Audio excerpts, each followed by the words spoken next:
Je suis citoyen parce que défini par la loi. Je ne suis pas citoyen parce que défini par la politique. Koinonia politique.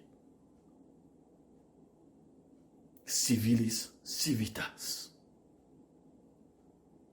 Donc, on n'a pas besoin de partis charnières. Société civile, entre la population et le gouvernement, nous sommes tous des citoyens également définis. Donc, légalement définis, chacun peut être candidat à la magistrature suprême. Donc, autrement dit, la koinonia politique élimine le leadership par voie de succession héréditaire, le mandat du ciel, comme on le dit en Chine, où certaines familles, Dieu n'a choisi qu'une seule famille.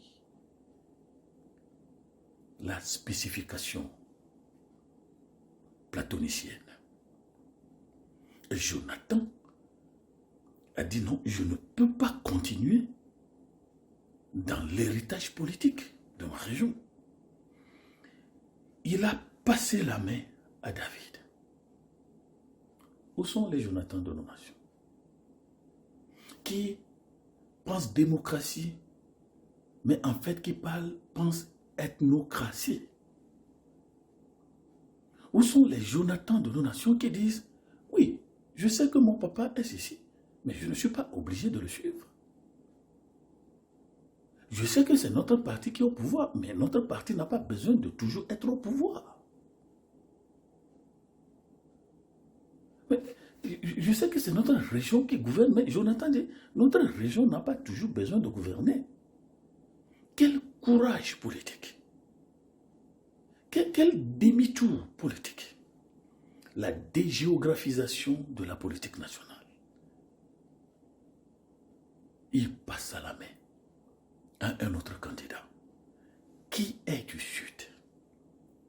Autrement dit, Jonathan a éliminé la notion des 4 points cardinaux de la politique nationale. On n'entend que le nord, le sud, l'est, l'ouest.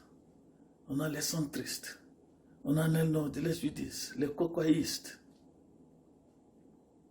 Mais pendant que nous voyons cette déconstitutionnalisation constitutionnelle, cette dépersonnalisation politique, autrement dit, pour un renouveau politique, il faut une mort politique.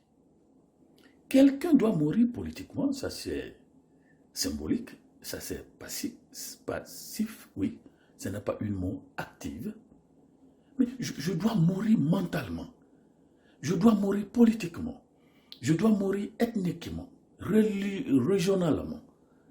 Je ne peux pas continuer de penser ce que je pensais si je voulais faire de nouvelles choses. Pour faire de nouvelles choses, il faut penser autrement. Jonathan a passé sa présidence à quelqu'un d'autre. Et comprenez bien le danger ici, ou la beauté politique, le génie politique de Jonathan.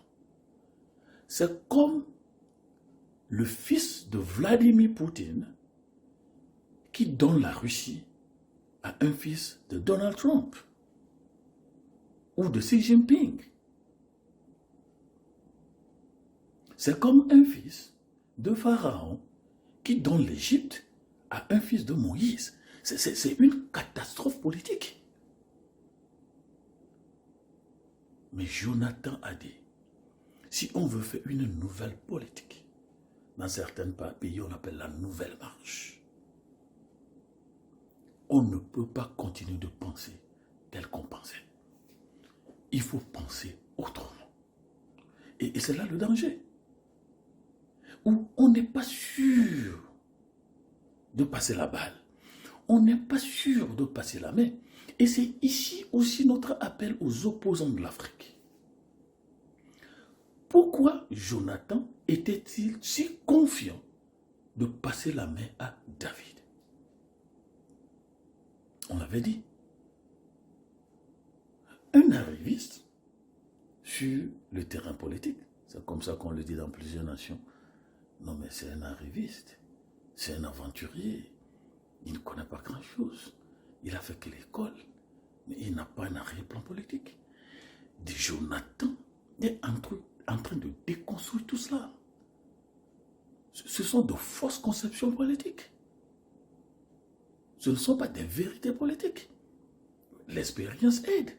Mais on n'a jamais eu l'expérience politique avant de commencer l'expérience politique. Jonathan dit, si l'Afrique continue de penser tel qu'elle pensait, il n'y aura jamais de démocratie véritable. Oui, cette démocratie illibérale, comme certaines personnes le disent, cette démocratie qui devient une durabilité autocratique, où le pouvoir de monter au pouvoir demeure le pouvoir de rester au pouvoir.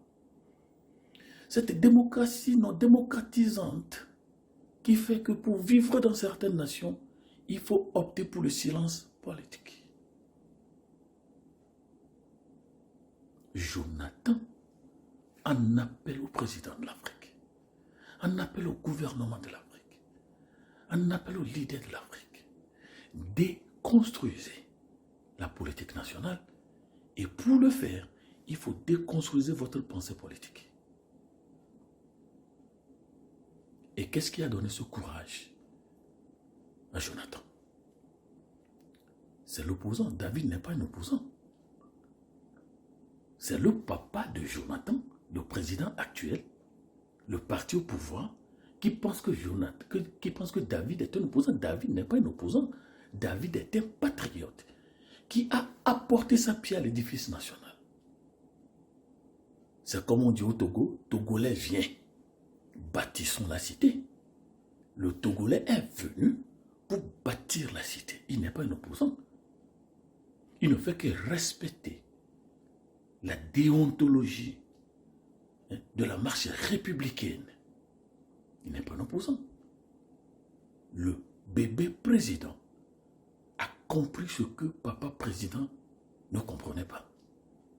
Le bébé président a compris ce que le parti au pouvoir est en train de politiser ou de diaboliser. David est venu contribuer sa pierre à l'édifice national. Il n'est pas là pour détruire l'édifice.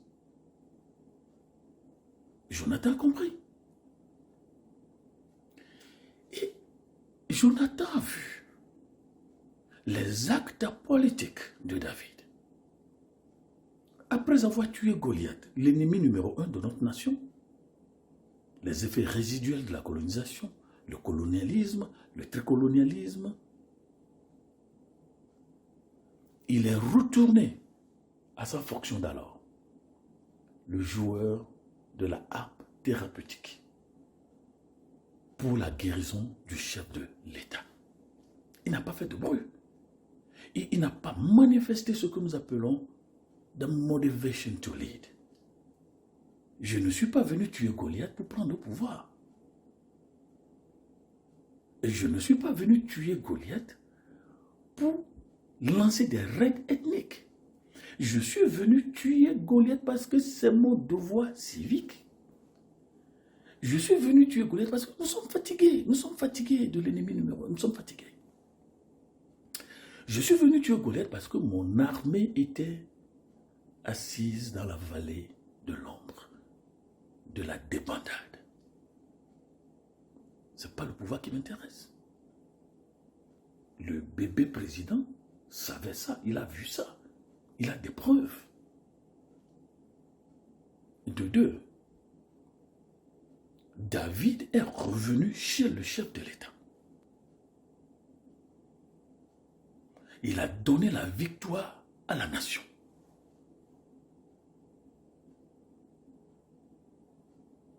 De trois, il n'a ni tué le chef de l'État, il n'a ni tué le fils du président, il n'a ni tué le cousin ministre de la Défense du chef de l'État.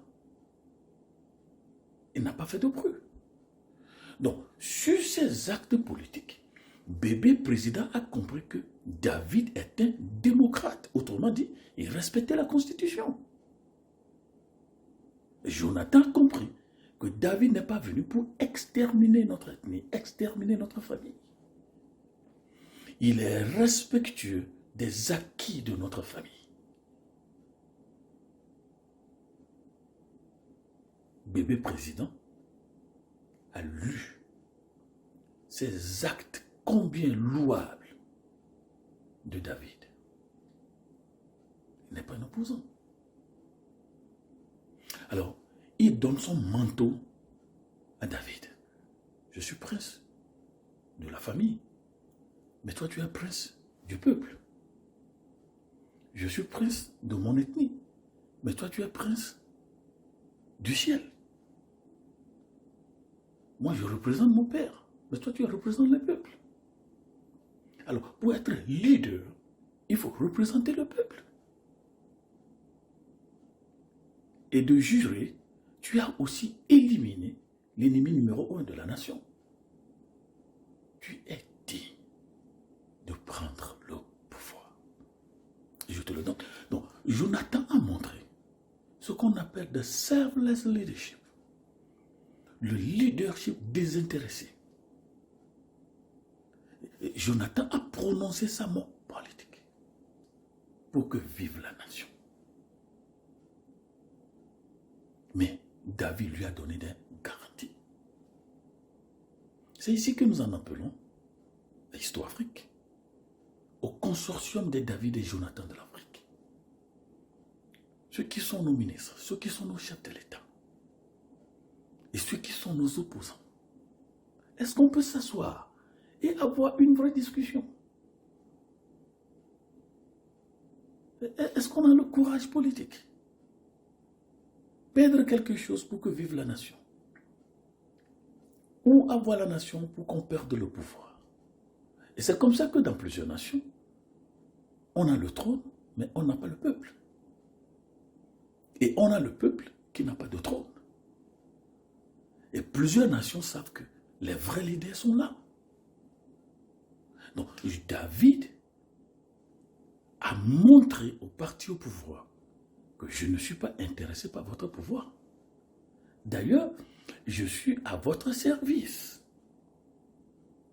Je suis venu aider à nous débarrasser de l'extérieur pour qu'on puisse reconstruire l'intérieur. Allez sur notre page YouTube, Histoire Afrique, ou sur notre site internet, histoireafrique.org. Où sont les Jonathan de l'Afrique? Les enfants des présidents, les enfants des ministres, les enfants des premiers ministres, les enfants des présidents des assemblées, qui vont dire, bon, en fait, ce n'est pas parce que mon papa fut ceci que je dois être ceci.